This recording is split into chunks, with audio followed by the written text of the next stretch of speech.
স্থানীয় ছিল নাকি সন্ত্রাসী ছিল? যারা হামলা করেছে তারা কি আওয়ামী লীগ, যুবলীগ, ছাত্রলীগ তথা ওই জাহাঙ্গীর গঙ্গের সন্ত্রাসী ছিল কিনা?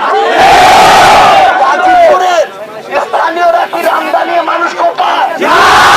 গাজীপুরের স্থানীয়রা কি রামদা নিয়ে মানুষের উপরে হামলা করে? গাজীপুরের স্থানীয়রা কি মানুষের মাথায় কোপ মারে?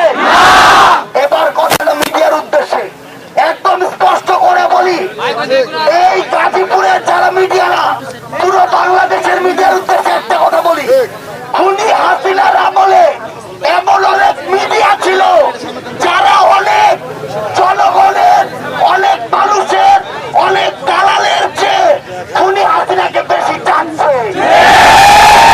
আমরা দেখি বাংলাদেশের একটা মিডিয়া, আমরা সাবধান করে দিচ্ছি, নাম যদি বলি এখানে এখন এই মিডিয়ার কিন্তু অস্তিত্ব থাকবে না। শিরোনাম করে গাজীপুরে সাবেক মন্ত্রী, এত তেল কেন সাবেক মন্ত্রী বলা লাগে? শিরোনাম করে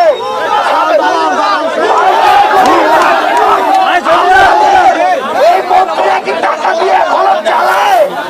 তাদেরকে এত সম্মান দিয়ে কথা বলা লাগে? এরা তো একটা খুনির দোষর। গাজীপুরের সাবেক মন্ত্রীর বাড়িতে ছাত্র জনতার উপর স্থানীয়দের হামলার প্রতিবাদে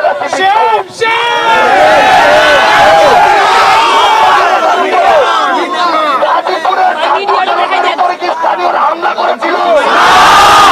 এসব মিডিয়া নামক খুনি হাসিনার দালালদেরকে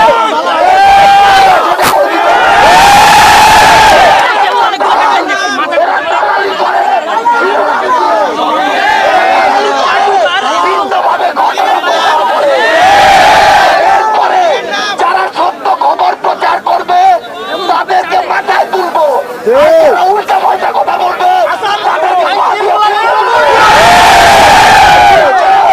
সাবধান করে বলছি, খুনি হাসিনার